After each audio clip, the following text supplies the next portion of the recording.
Bem-vindos, queridos ouvintes do Nefropapers, a mais um dos nossos podcasts. E hoje, diferente dos outros episódios em que a gente reuniu pelo menos 2 dos nossos membros para debater sobre um assunto, estou eu aqui sozinho.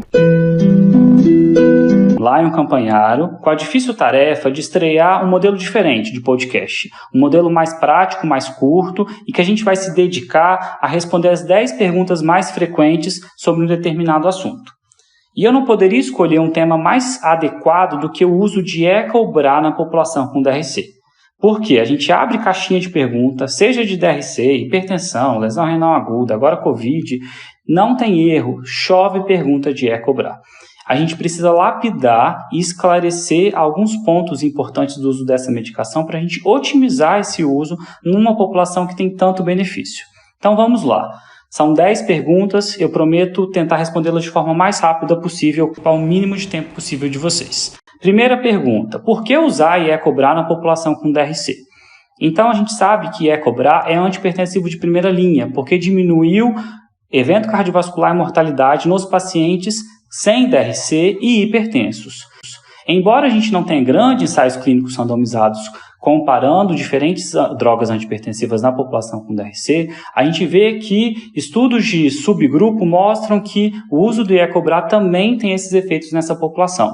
E além disso, estudos de meta-análise mostraram que o uso do ECOBRA numa população com DRC e hipertensão, sejam diabéticos ou não, sejam proteinúricos ou não, diminuiu não só evento cardiovascular, diminuiu mortalidade e também diminuiu progressão de DRC. Então, por isso, a gente precisa usar essa medicação. Mas por quê? Qual que é a lógica do ECOBRA diminuir progressão de DRC? A lógica está no seguinte, o ECOBRA bloqueia a angiotensina 2, isso leva a uma vasodilatação da arteríola eferente e, consequentemente, eu abro a via de saída do glomérulo, caindo a pressão intraglomerular. Isso diminui o mecanismo de hiperfiltração. Mas por que isso é bom? Isso é bom porque quando o néfron ele é remanescente, ou seja, na DRC eu tenho um monte de néfron que está morto e tem alguns néfrons remanescentes. Esses néfrons remanescentes, eles trabalham no regime de hiperfiltração para compensar a ausência dos outros. Isso é mediado por sistema renina-angiotensina-aldosterona, mas também é mediado por endotelina, e isso leva não só a uma lesão endotelial que perpetua a progressão do DRC, como também leva a proteinúria, e a proteinúria leva a dano tubular, que perpetua também a progressão da DRC. Então, esse regime de hiperfiltração gera um ciclo vicioso de progressão da DRC. E o ECOBRA, eles justamente bloqueiam esse ciclo vicioso. Eu faço sempre analogia com o paciente com insuficiência cardíaca e fração de ejeção reduzida. Eu vou pegar um cara que tem a fração de ejeção de 30% e vou dar um bloqueador da contratilidade do miocárdio. Eu vou pegar e vou dar um beta-bloqueador para esse paciente. Qual que é a lógica nisso? A lógica é eu fazer com que aquele miócito que é viável ainda, ele trabalhe o mínimo possível para que ele trabalhe por mais tempo. E é exatamente isso que eu quero com o ECOBRA na DRC. Certo? Então, qual é a segunda pergunta? A segunda pergunta é, poxa, Lion, é tão bom, então, ECOBRA na DRC que eu tenho que usar para todo mundo, certo? A resposta é, depende. Todo mundo é muita gente. Então, o que eu preciso que vocês entendam é que os grandes estudos que avaliam progressão de DRC, eles pegam uma população que tem mais propensão a progredir, porque eles precisam de evento durante o follow-up. Então, os grandes estudos, eles incluem principalmente aqueles pacientes com DRC e com proteinúria. Com proteinúria 3 ou aqueles pacientes diabéticos com proteinúria 2 ou proteinúria 3.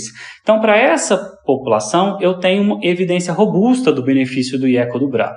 Para a população que não é hipertensa e que não tem diabetes e que não tem albuminúria, a progressão ela é mais lenta e esses pacientes não foram bem representados nos estudos. Então, a nossa evidência era mais fraca. Resumindo a recomendação do KDIGO, eu tenho uma recomendação forte, uma recomendação que é 1B, para usar ECOBRA em todo paciente que é DRC hipertenso, que tenha proteinúria 3, ou naquele DRC hipertenso que tenha diabetes e proteinúria 2. No paciente que tem proteinúria A1, é razoável que se use, não existe uma recomendação, uma sugestão, mas a opinião de especialista recomenda-se que tente. E naquele paciente que não tem hipertensão? Então, para essa população, eu tenho menos estudo ainda. Então, existe um racional de que se o paciente tem proteinúria, pensando em diminuir pressão intraglomerular e diminuir proteinúria, já que a gente sabe que é uma droga antiproteinúrica, eu deva tentar o IE-CoBRA. Então, quanto mais proteinúria, mais sentido de usar IE-CoBRA. Mas a gente tem que ter muito cuidado, porque essa população não é hipertensa. Então, existe um risco de, além de alterar a hemodinâmica intraglomerular, né, eu também possa induzir hipotensão e isso levar à indução de episódio de lesão renal aguda. Então, no paciente DRC não hipertenso, quanto mais proteinúria, mais sentido de usar, mas lembrar de usar com bastante cautela. Começar com dose mais baixa, talvez uma dose mais noturna e vigiar de perto sintomas de hipotensão e função renal a curto prazo, bem de pertinho, certo? Pergunta número 3. Na população com DRC em tratamento conservador, é melhor usar IECA ou é melhor usar BRA? Então, assim, a gente tem estudos com os dois, mostrando benefício com os dois. Mas os estudos com IECA são estudos maiores, eu tenho mais robustez de evidência científica, porque eu tenho mais estudo, esses estudos mostraram um pouco mais de redução do risco relativo de evento. Então, existe um pouco mais de evidência científica favorecendo o IECA. Problema. A gente tem dois problemas com IECA. O primeiro problema é que 5 a 20% da população pode ter tosse seca com o uso da IECA. Então, naqueles pacientes que desenvolvem IECA, eu tendo a trocar para bloqueador do receptor de angiotensina. E o segundo problema é que, principalmente os IECAs disponíveis no SUS, o captopril e o enalapril, são de posologia de tomadas de 2 a 3 vezes ao dia, né? Então, a posologia ela é um pouco mais desconfortável, isso atrapalha um pouco mais a aderência do paciente. Então, lembrando que o BRA ele pode ser tomado uma vez ao dia, isso favorece a aderência e é uma posologia um pouco mais confortável. Então, a gente não tem forte recomendação de preferir um ao outro, a gente sempre vai ponderar o benefício e a situação de acordo com o paciente. Certo? A quarta pergunta é: IECA mais BRA, posso dar? A resposta é não, com certeza não. A gente tem alguns ensaios clínicos randomizados que tentaram usar IECA mais BRA, ou tentaram usar IECA ou BRA mais inibidor direto da renina, que é o alisquireno. E todos esses ensaios clínicos não mostraram benefícios cardiovasculares e renais a médio e longo prazo, e mostraram a curto prazo mais incidência de lesão renal aguda, mais incidência de hipercalemia. Então, existe uma recomendação forte de não associar IECA e BRA, ou não associar IECA ou BRA mais inibidor direto da renina, para paciente com DRC, seja ele diabético ou seja ele não diabético. A gente precisa lembrar que essa recomendação não inclui o antagonista do receptor do mineralocorticoide. Inclusive, a gente tem um trabalho que sai no final do ano passado, que é o Fidelio, é um estudo que usou finerenone na população com DRC e doença renal do diabetes, e que já usava IECA-BRA e mostrou que a adição do finerenone diminuiu a progressão de DRC nessa população com baixas taxas de suspensão da droga por hipercalemia. Então, a gente já entendeu por que usar, em quem usar, ponderar um ou outro e que não vale a pena usar os dois juntos. Então, vamos começar a medicação para a nossa população. Então, a quinta pergunta é: eu vou começar o remédio, eu preciso ter algum cuidado? Sim. Então, a gente sabe que o IECA-BRA, como eu já falei, diminui a taxa de filtração glomerular por alteração hemodinâmica, porque ele diminui a pressão intraglomerular. Então, não só quando eu vou introduzir, mas também quando eu vou aumentar a dose da medicação, eu sempre recomendo o seguinte: a gente precisa introduzir ou aumentar a dose diante de um cenário favorável. O que significa um cenário favorável? Uma função renal que está estável, o paciente euvolêmico. Eu vou evitar dar IECA-BRA com muitos outros antihipertensivos para não diminuir muito rápido a pressão do paciente. E principalmente naquela população que já tem uma pressão mais limítrofe, naquela que já tem uma pior taxa de filtração glomerular ou um potássio um pouquinho mais alto, eu tenho que começar com um pouco mais de cuidado, com doses mais baixas e aumentar conforme a tolerância. Certo? Sempre que eu der IECA-BRA, eu preciso rever esse paciente com uma creatinina e com um potássio dentro de 2 a 4 semanas para a gente avaliar efeito adverso e tolerância à medicação. Então, a dica é: olha se o cenário é favorável e a tendência é começar com doses mais baixas. Mas a gente não pode esquecer de otimizar essa dose, porque todos os estudos que mostraram benefícios do IECA ou do BRA mostraram esses benefícios com doses otimizadas. Então, a gente não pode ficar na comodidade de manter aquela dose baixa, a gente precisa tentar otimizá-la. A sexta pergunta é, até quanto eu posso tolerar de piora da creatinina? Então, como eu falei, cai a pressão glomerular, cai a taxa de filtração glomerular, sobe a creatinina. Até 30% de piora da creatinina é tolerado. Isso não foi estudos que definiram isso é opinião de especialista. E o que eu faço, Lion? Então, se eu comecei a cobrar, passou 3 semaninhas, a creatina do meu paciente disparou.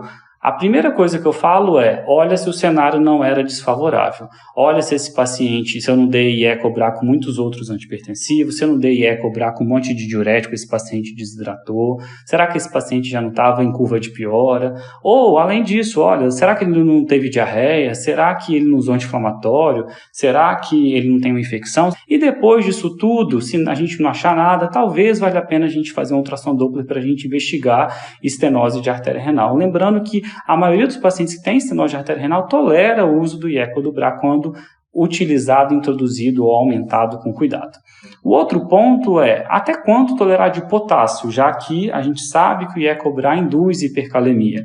Então, a gente sabe que o ideal de potássio, até para o paciente renal crônico, é um potássio dentro da normalidade. Tem laboratório que coloca 5, tem laboratório que coloca até 5,5, mas a gente também sabe que os doentes renais crônicos, eles têm uma certa tolerância à hipercalemia. A gente vê pouco evento adverso naqueles pacientes que já têm aquela hipercalemia crônica. Talvez pelo fato de que mais importante do que o valor absoluto é a rápida oscilação do potássio, seja para cima ou para baixo. Então, eu costumo ter um pouco mais de tolerância quando a gente olha a hipercalemia no paciente doente renal crônico, tentando até otimizar o uso do IE-codubrar. Dito isso, então a gente já sabe quando introduzir, como introduzir, quando que eu não vou usar o IE-cobrar. Então a minha sétima pergunta é quando não introduzir IE-cobrar. Primeiro, quando o cenário está desfavorável, o paciente está desidratado, o paciente está piorando progressivamente, eu não sei porquê. Então nesse cenário eu deixo anotado no prontuário, rever a introdução do IE-cobrar na próxima consulta ou rever o aumento do IE-cobrar na próxima consulta. Então talvez seja melhor adiar. Mas tem um cenário que não tem por que eu introduzir, que é a DRC estadio 5. Então no paciente com taxa de filtração glomerular abaixo de 15, esses pacientes não foram contemplados nos estudos que mostraram benefícios. Então, por isso, não faz sentido eu começar a cobrar na população com estadio 5. O paciente tem 18 de taxa de filtração, Lion, eu começo a cobrar?